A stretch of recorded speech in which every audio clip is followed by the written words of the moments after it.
Master, we have worked all night and have caught nothing. All night, nothing. Their workday is over. They're cleaning their nets. The boat is clean when Jesus comes to Peter and asks him to go back and do some more work. And Peter says, Master, we have caught nothing.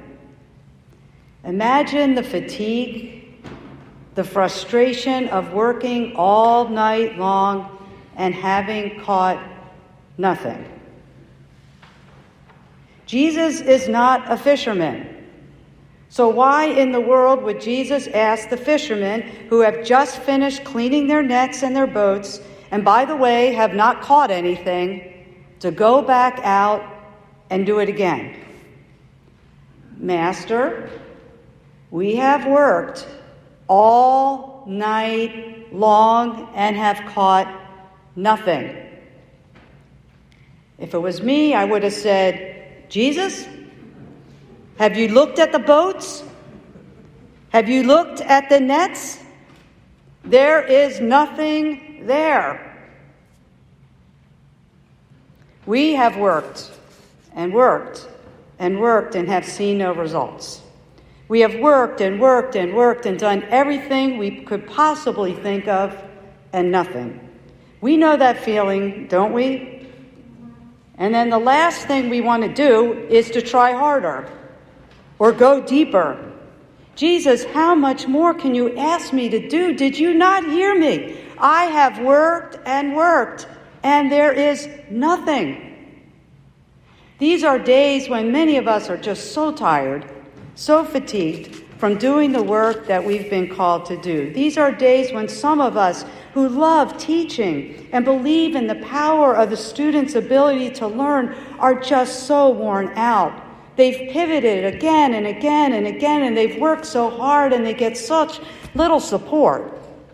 These are days when there's many in our congregation who are working in healthcare, and they go in the hospital and they go in the nursing home, and they're doing the work of 2 and 3 people because places are just so short-staffed and they see no change in sight. They keep working harder and harder and harder, and they see nothing changing. These are days when so many in our community have been working so hard to make sure that this is a community where all are welcome and have a place to stay and have enough to eat. These are days when some of us are just so tired by the awful ways we continue to treat people. So mean, so ugly. And it seems as if all our efforts to even bring just a little civility into the world nets no results. I hear exhaustion in Peter. And I hear exhaustion in us. Yet, Peter says, yet, if you say so, Jesus, I will put down the nets. If you say so. There's the call. There's the call. Are we listening to that call? To that direction?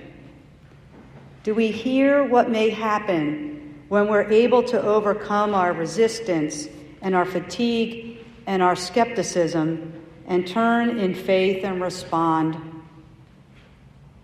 Okay, Jesus, if you say so, I will go out one more time. I will put down my nets. I will try. Because the alternative is to quit. The alternative is to just stop and to throw up our hands and say, that's it. Hide under our boats, pull the nets over top of us, and just say, I'm done. I'm finished. I can't do any more. Yet the alternative is nothing. If we do not put down our nets, if we do not try again, if we don't try to fish from a different spot, if we don't go deeper, if we don't trust in Jesus' call to us, we may miss the nothing being transformed into abundance. They caught so many fish after they tried again that their nets were breaking. They caught so many fish that the boats were sinking under the weight of the fish. They caught so many fish, they had to get help because there was so much. And all were amazed at the catch of fish. They went from nothing to incredible abundance. And then the disciples walk away. They leave it all behind. That's a lot of fish. That's a lot of money. That's a lot of wealth. They leave it all in the boat. They leave it behind. Because there was more than just the fish. And Jesus offered that to them. So what do we need to leave behind in order to receive a miraculous catch in our lives, to receive abundance? Simon Peter may have wondered why Jesus chose him out of all the fishermen that day. Why me, Jesus? And yet Jesus called to him. And when Peter protested, Jesus is like, you are worthy. You are worthy. Can you hear Jesus speaking to you today? You are worthy. I am worthy.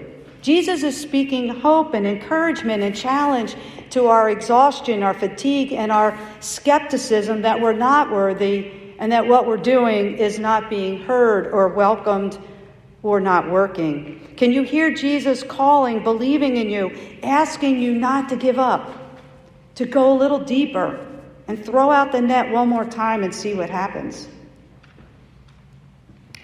Friday night, if you follow on Facebook, Mark Klein and Joe Atkins and I visited Uplands Retirement Village in Tennessee. And it's filled with residents who served as executives, church leaders, and missionaries in the United Church of Christ. And we were having a conversation with them to plan what we might do with our German youth and our youth group this summer on our trip back from Memphis. And one of the residents said to me, we didn't come here to retire. We came here so we could continue to serve. We didn't come here to retire. We came here to continue to serve. Those people make me tired, I just got to tell you. Ask Joe and Mark. The more they talked, the more tired we got, thinking there's no way we can do everything that they would like to share with these youth this summer.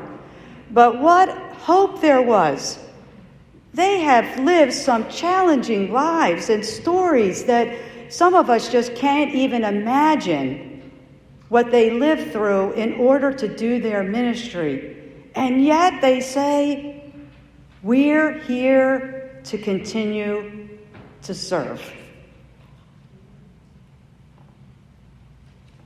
I was so blessed by that and that encounter. It was so uplifting. How is that, friends, for a word of encouragement and hope after years and years and years of serving God's people? Jesus is not taking away the hard work. Jesus is asking us to believe that nothing can become something because we just never know what may happen when we throw out the net one more time. Thanks be to God. Amen.